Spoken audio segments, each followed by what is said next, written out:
জয়গুরু বন্দে পুরুষোত্তমম পরম পিতা রাতুল শ্রীচরণে আমার শতকোটি প্রণাম। প্রণাম জানাই জগৎজনী শ্রী বড়মার শ্রীচরণে, প্রণাম জানাই পরম পূজ্য পাদ শ্রী বর্তার শ্রীচরণে, প্রণাম জানাই পরম পূজ্য পাদ শ্রী আচার্য দেবের শ্রীচরণে। আপনাদের সবাইকে আমার আন্তরিক রামনন্দিত জয়। সবার মঙ্গল প্রার্থনা করি প্রিয় পরমের শ্রীচরণে। সবাই খুব ভালো থাকুন, সুস্থ থাকুন, এই প্রার্থনা। আর যারা আমার চ্যানেলে নতুন রয়েছেন তাদেরকে সুস্বাগতম আমার এই চ্যানেলে। যারা সাবস্ক্রাইব করেননি তারা পরবর্তী ভিডিওগুলো পাওয়ার জন্য সাবস্ক্রাইব করে রাখবেন। যাই হোক, আজকের ইষ্ট প্রসঙ্গ আমি শুরু করছি। থাম্বনেল দেখে আপনারা বুঝিয়ে গেছেন যে এক অন্ধ মায়ের জীবনের ঘটনা আজকে আমি আপনাদের কাছে তুলে ধরব। একটি বাস্তব ঘটনা, একটি সত্য ঘটনা। এক অন্ধ মাকে কিভাবে ঠাকুর দর্শন দিলেন, কিভাবে ঠাকুর সে অন্ধ মায়ের মনের ইচ্ছাকে পূর্ণ করলেন, তারই একটি সুন্দর অপূর্বময় লীলা কাহিনী। আসুন আমরা সকলে মিলে শ্রবণ করি। যে গ্রন্থ থেকে পড়ছি সেই গ্রন্থের লেখক হচ্ছেন শ্রী রাম বসান সিংহ। সেই লেখকের গ্রন্থে এই অন্ধ বৃদ্ধার স্বপ্নের একটি ঘটনা। শ্রী শ্রী ঠাকুরের ঘরের ঠিক সামনে এসে হঠাৎ বহিরাগত একটি দল দাঁড়িয়ে পড়ল। হয়তোবা কিছু জিজ্ঞাসা। তা বুঝে লেখক তাড়াতাড়ি তাদের সামনে গিয়ে বললেন, বর্ষায় ভিজবেন না, ভেতরে আসুন। জুতো খুলে পার্লারে প্রবেশ করেই উক্ত দলের একজন বলে উঠলেন, আমি শ্রী শ্রী ঠাকুরকে কিছু জিজ্ঞাসা করতে চাই। প্রথমে লেখক তাদের সবাইকে বসতে বললেন। শ্রী শ্রী ঠাকুরকে যথোচিত প্রণাম নিবেদন করে তারা তারই সামনে বসে পড়লেন। শ্রী শ্রী ঠাকুর আপন সহজ সরল স্নেহপূর্ণ ভঙ্গিমায় তাদের সবাই পরিচয় জিজ্ঞেস করলেন। সবার পরিচয় ঠাকুর জিজ্ঞাসা করলেন। তারা যে পরিচয় দিলেন তাতে জানা গেল যে তারা সবাই উত্তরপ্রদেশের মির্জাপুর জেলার বিন্ধ্যাচল থেকে এসেছেন। তাদের মধ্যে সেখানকার বিখ্যাত বিন্ধ্যবাসিনী দেবী মন্দিরের পুরোহিত পান্ডাও সেখানে উপস্থিত ছিলেন। পরিচয় পেয়ে শ্রী শ্রী ঠাকুর পূর্বোক্ত প্রীতিপূর্ণ দরদি সুরে তাদের জিজ্ঞাসা করলেন, আপনারা সবাই এখানে আহার গ্রহণ করবেন তো, বা আহার গ্রহণ করবেন না আপনারা সবাই এখানে? ঠাকুর এটা জিজ্ঞাসা করলেন। উত্তরে তারা বললেন, দেওঘরে এক পরিচিতি ব্যক্তির গৃহে তারা সবাই আহার করেই এখানে এসেছেন। এরপর সবাই শ্রী শ্রী ঠাকুরের জলযোগের সময় হয়েছে জেনে উঠে পড়লেন। লেখক তাদের সবাইকে নিয়ে শ্রী শ্রী ঠাকুরের ঘরে নিয়ে গেলেন। সেখানে তখন শ্রী শ্রী বরদা বসেছিলেন। সেখানে লেখক সব বহিরাগত সব দাদাদের নিয়ে সেখানে গেলেন। সেখানে বসেই তাদের সাথে কিছুক্ষণ দয়াল ঠাকুর সম্পর্কিত আলাপ আলোচনা লেখক করলেন। কিন্তু লেখক লক্ষ্য করলেন যে শিষ্টাচার রক্ষা করতেই তারা ওনার কথা শুনছেন। তাদের মন অস্থির হয়ে আছে শ্রী শ্রী ঠাকুরের কাছে একটি ঘটনার নিবেদন করবেন। সেটা কতক্ষণে নিবেদন করবেন এবং শ্রী শ্রী ঠাকুর কতক্ষণে সে সমাধানটা দেবেন, তার জন্য তারা অস্থির হয়ে আছেন। কিছুক্ষণ পরেই শ্রী শ্রী ঠাকুরের জলযোগ শেষ হওয়ার আবার তাদের সবাইকে শ্রী শ্রী ঠাকুরের কাছে লেখক দাদা নিয়ে গেলেন। বসার সাথে সাথে তাদের মধ্যে অন্যতম শ্রী বিষ্ণুপ্রসাদ বলতে আরম্ভ করে দিলেন। বললেন, প্রায় ৮০ বৎসর বয়স্কা এক অন্ধ বৃদ্ধা মা, ৮০ বছরের বয়স্কা একজন অন্ধ বৃদ্ধা মা, নাম শ্রীমতী জগদীশ কুমারী, সম্পর্কে তিনি আমার ঠাকুমা। মানে শ্রী বিষ্ণুপ্রসাদ যিনি ঠাকুরকে কথাটা বললেন তার সম্পর্কে ঠাকুমা হয় সেই ৮০ বছরের ওই বৃদ্ধা অন্ধ মা। তিনি নিঃসন্তান, তার কোনো সন্তান নেই। এক রাত্রে তিনি স্বপ্নে দেখলেন যে, মানে বৃদ্ধা মা স্বপ্ন দেখলেন যে তিনি নিজের সব সম্পত্তি দেওঘর নিবাসী শ্রী শ্রী ঠাকুর অনুকূল চন্দ্রকে দান করছেন।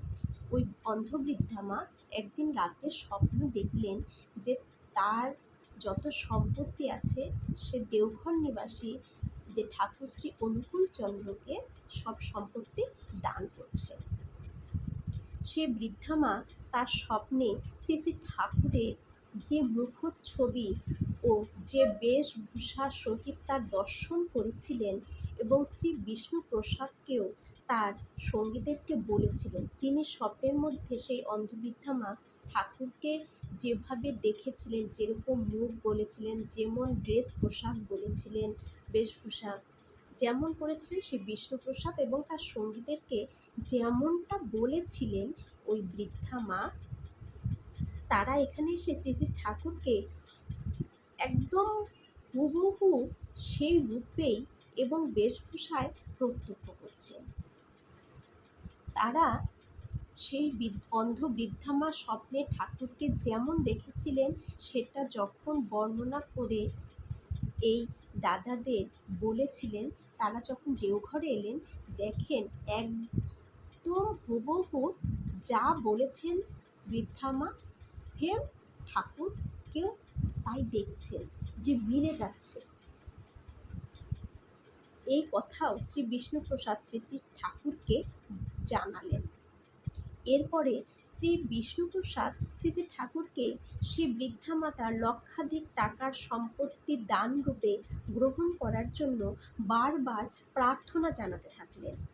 তার এই প্রার্থনার উত্তরে শ্রী শ্রী ঠাকুর তাকে একটি কথাই বলতে থাকেন, যারা দুস্থ অসহায় তাদেরই এই সম্পত্তি দান করা হোক, যারা দুস্থ অসহায় এই সম্পত্তি তাদেরকেই দান করা হোক। শ্রী শ্রী ঠাকুরের এ কথায় শ্রী বিষ্ণুপ্রসাদ অত্যন্ত ব্যাকুল হয়ে তাকে বললেন, আপনি যদি ওই দান স্বীকার না করেন তবে আমার বৃদ্ধা ঠাকুমার প্রাণে অত্যন্ত ব্যথা লাগবে। তখন ওই বিষ্ণুপ্রসাদ যে তিনি ঠাকুরকে বললেন, আপনি যদি এই সম্পত্তি গ্রহণ না করেন তাহলে আমার ওই অন্ধ বৃদ্ধা ঠাকুমার প্রাণে অত্যন্ত আঘাত লাগবে। শ্রী শ্রী ঠাকুর আবারও সেই একই কথা পুনরাবৃত্তি করলেন। দয়া করে সেই মা নিজের সমস্ত সম্পত্তি আমাকে যদি দান করেই থাকেন, ঠাকুর তখন বললেন যে ওই বৃদ্ধা মা যদি সমস্ত তার সম্পত্তি আমাকে যদি দান করেই থাকেন তাহলে এই ব্যাপারে আমি বলছি যে সেই সম্পত্তি যারা অসহায়, যাদের কিছুই নেই তাদেরকেই দেওয়া হোক। ঠাকুর বলছেন যারা অসহায়, যাদের কিছুই নেই তাদেরকেই দেওয়া হোক এই সম্পত্তি।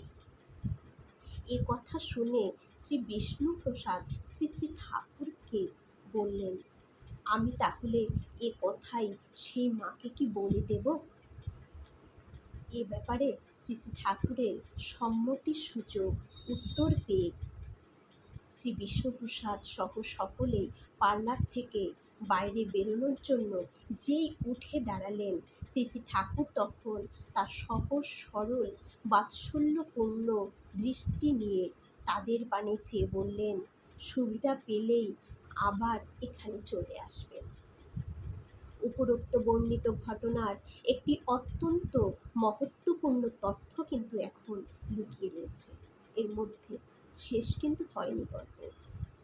শ্রী বিষ্ণুপ্রসাদ শ্রী শ্রী ঠাকুরের কাছ থেকে গোপন রেখেছিলেন কিন্তু একটি কথা গোপন রেখেছিলেন, সেটাই হলো এখন আমাদের জানা। এই কথাটি তিনি উদ্ঘাটিত তখন করলেন যখন তাদের প্রস্থানের পূর্বে লেখক তাদেরকে নিয়ে আশ্রমের বিভিন্ন প্রতিষ্ঠান ঘুরিয়ে দেখাচ্ছিলেন।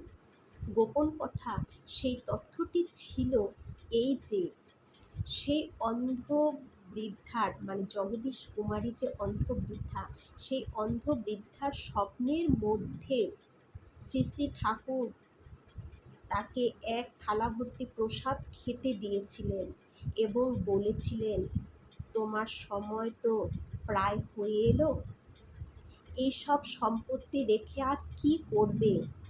যারা দুস্থ, যারা অসহায়, তাদেরই এসব দিয়ে দাও। তাহলে সেই দাদাদেরকে, যে অন্ধ বৃদ্ধা মা যাদেরকে পাঠিয়েছিলেন, তাদেরকে শ্রী শ্রী ঠাকুর, তারা যখন শ্রী শ্রী ঠাকুরের কাছে সে সম্পত্তি নেওয়ার জন্য জানালেন, ঠাকুর স্বপ্নের সেই মাকে যা বলেছিলেন, সেই দাদাদেরকেও কিন্তু সেই একই কথা তিনি বারংবার বললেন, যারা দুস্থ, যারা অসহায়, তাদেরকেই এই সমস্ত সম্পত্তি দেওয়ার জন্য। যাদের কিছুই নেই, যারা অসহায়, তাদেরকেই সমস্ত সম্পত্তি দিয়ে দেওয়ার জন্য বারংবার ঠাকুর কিন্তু সেই দাদাদেরকেও বলেছিলেন। তাহলে দেখুন, এই কথা কিন্তু ওই উক্ত দাদারা ঠাকুরের কাছে লুকিয়েছিলেন, কিন্তু ঠাকুর দেখতে চেয়েছিলেন যে সত্যি কি তিনি ঠাকুর কিনা। তাহলে এখানে একটা লক্ষ্য করার বিষয় এই যে শ্রী শ্রী ঠাকুর সেই অন্ধ বৃদ্ধা মাকে স্বপ্নে যে আদেশ দান করেছিলেন, আজ বিষ্ণু প্রসাদের প্রার্থনার উত্তরেও বারবার শ্রী শ্রী ঠাকুর সেই একই আদেশ কিন্তু দিলেন। শ্রী বিষ্ণুপ্রসাদ সম্ভবত লজ্জাবশত ঠাকুর, যে তিনি শ্রী শ্রী ঠাকুরকে পরীক্ষা করছিলেন, এ কথা শ্রী শ্রী ঠাকুরের সামনে খুলে আর বলতে পারলেন না। তিনি যাবার সময় সে লেখককে সব কথা, সত্যি কথাটা জানালেন। কারণ তিনি তখন এই কথাটাও বললেন যে স্বপ্নের পূর্বে নিজের জীবনে কখনো সে অন্ধ বৃদ্ধা মা শ্রী শ্রী ঠাকুর অনুকূলচন্দ্রের নাম শোনেনি। সে অন্ধবৃদ্ধা মা সে স্বপ্নে পাওয়ার আগে কখনো ঠাকুরের নাম তিনি শোনেননি। শ্রী বিষ্ণুপ্রসাদ এ কথাও বললেন, তিনিও কখনো এর পূর্বে বৈদ্যনাথ ধাম দেওঘর আসেননি, এবং এখানে আসার কারণ এই যে শ্রী শ্রী ঠাকুরকে সেই বৃদ্ধার আকুল ইচ্ছা নিবেদনের কথা ব্যক্ত করার জন্য তিনি এসেছেন। বিষ্ণুপ্রসাদের অন্য সঙ্গীদের মধ্যে বিন্ধ্যবাসিনী দেবীর মন্দিরের প্রধান পুরোহিত ছিলেন, এ কথাও বিষ্ণুপ্রসাদ নিজ মুখে বললেন। তিনি নিজের নিঃসন্তান অন্ধ বিধবা ঠাকুমা জগদীশ কুমারীর ইহলোক পরলোকের ভালোমন্দ গড়তে পারে এমন একটি গুরুত্বপূর্ণ কথা, জীবনের এমন মহত্তম ঘটনা যা তিনি অপূর্ব দিব্য স্বপ্নে দর্শন করেছিলেন, শ্রী শ্রী ঠাকুরকে কেন নিবেদন করলেন না? এ সত্য ঘটনা, ঠাকুমার সেই অন্তরাকুল প্রার্থনা, যার জন্য তিনি এত দূরে এলেন, তারই প্রভুর নিকটে কেন গোপন করে গেলেন? এইসব কিন্তু সেই দাদার, লেখক দাদার ভিতরে নানান প্রশ্ন জাগলো। তাহলে এক অন্ধ বৃদ্ধাকে ঠাকুর, আমার ঠাকুর যা স্বপ্ন দেখালেন, স্বপ্নের মধ্যে যা আদেশ দিলেন, সেই আদেশ পালন করার জন্য সে অন্ধ বৃদ্ধা যখন এই দাদাদের পাঠালেন দেওঘর আশ্রমে, এসে যখন ঠাকুরকে সেটা নিবেদন করলেন সব সম্পত্তি দেওয়ার জন্য, সত্যটা লুকিয়ে ঠাকুর কিন্তু ওই অন্ধ বৃদ্ধা মাকে স্বপ্নে যা বলেছিলেন সে একই আদেশ, সে একই কথা সে দাদাদেরকেও বারংবার বললেন। আর সেই উক্ত দাদারা ঠাকুরের পরীক্ষা নেওয়ার জন্য বারবার অনুরোধ করছিলেন সম্পত্তিটা যেন ঠাকুর নিয়েই থাকেন, কিন্তু ঠাকুর বারবার সে একই কথা বলে গেলেন। আমার ঠাকুর যে অন্তর্যামী, আমার ঠাকুর যে সবার মধ্যে জেগে থাকেন, শুধু আমাদের ডাকার অনুভূতি, আমাদের বিশ্বাসের অনুভূতি। তিনি আমাদের বাবা, তিনি সব দুঃখ আমাদের হরণ করেন, আমরা যে তার সন্তান, প্রিয় সন্তান আমরা। সবাই ভালো থাকুন, ঠাকুরকে নিয়ে চলুন। জয়।